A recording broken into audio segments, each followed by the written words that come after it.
What's up, people? I'm Shaggy, the Opinionated Hippie, continuing my deep dive into Neil Young's catalog. Today, discussing Live Rust, his 1979 live album documenting the 1978 Rust Never Sleeps tour, which was a tour before the album came out. Uh, 16 songs, fits on a single CD, but it was a double LP release originally. For the most part, it's the entire set list that was played. This is a Neil Young and Crazy Horse tour. There was a number of acoustic songs slash piano guitar solo songs, and then a whole bunch of electric songs. All but 4 songs that were a part of the regular set list are on this release. All the songs are in the order that they were played. So you get a feel of what the actual show was like. The 4 songs that were dropped, there were 2 acoustic songs, Already Won. Really, really good song about acknowledging a breakup and seeing in your son the relationship that never will be again, but you've already made this one. Great lyrics, great song. There's no Thrasher, that was played. Welfare Mothers is left off, and Come On Baby, Let's Go Downtown. Everything else that was regularly played is here. About half the songs are from the Cow Palace in San Francisco. The other songs are from elsewhere. And this album is something that I think the archival releases and Neil's just absolutely just flooding the market with live stuff, acoustic live performances, the archive series, which is giving us some Crazy Horse live performances, kind of makes this release almost like unnecessary at this point. In the regular timeline of Neil, if we take out all the archival stuff, this is a really good document of this tour and this band.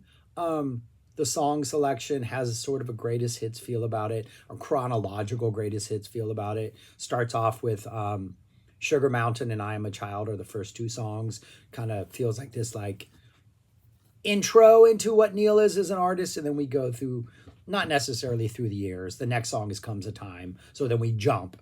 But there is sort of this like career retrospective vibe about this. Also, having listened to a whole bunch of other live material recently, stuff that's from the archives, stuff that has been released in his archive release series, the crowd here, you can tell, is much bigger than some of these performances, like the Boarding House performances or other stuff that he has done, that he's released, where like it's a much more intimate crowd. The sound is a little more intimate. It doesn't have this big arena type sound, almost like just like like you're standing in the back of a room. It sounds really good, but it's like a flatness to the sound where the vocals here, the band's here. You get that kind of audience ambiance, not necessarily hearing the audience, but in early, both Sugar Mag and the first 2 songs, I'm a Child, there's a lot of audience noise going on.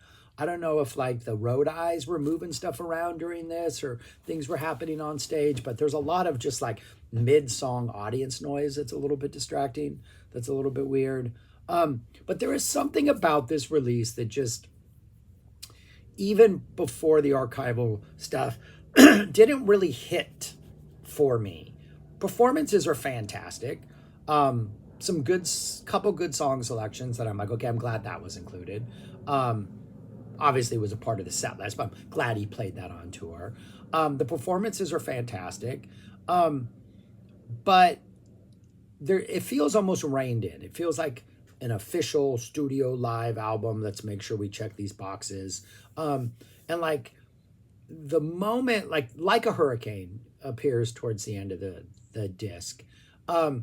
And towards the end of Like a Hurricane, there's a moment when it seems like that noise is starting to seep in his solo and he's really starting to experiment. Maybe this is the moment where he finally unleashes and like goes off.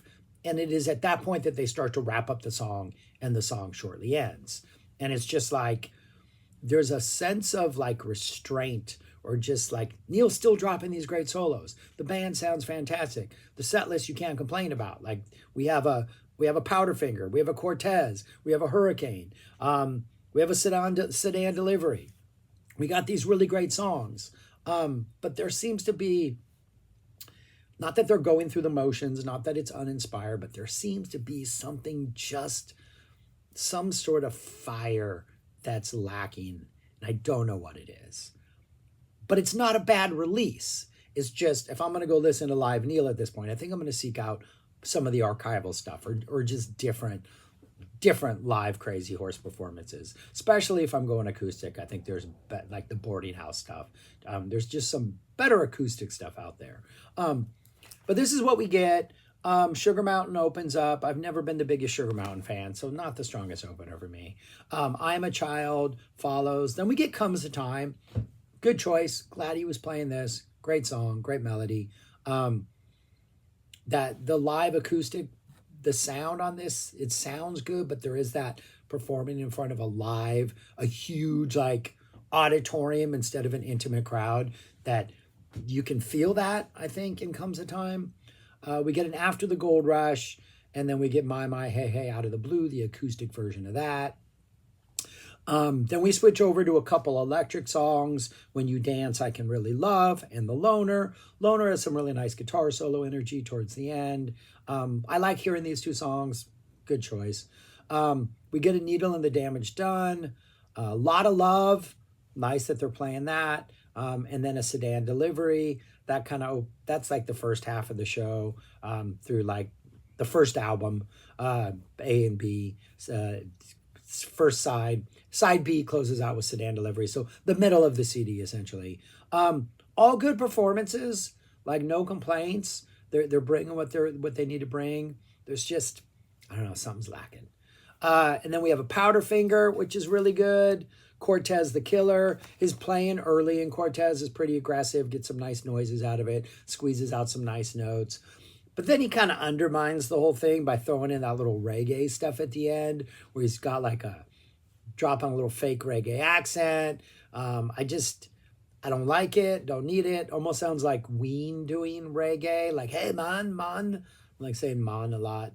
He was dancing across the water, man. We don't know. That's horrible. I'm sorry. I shouldn't have done that.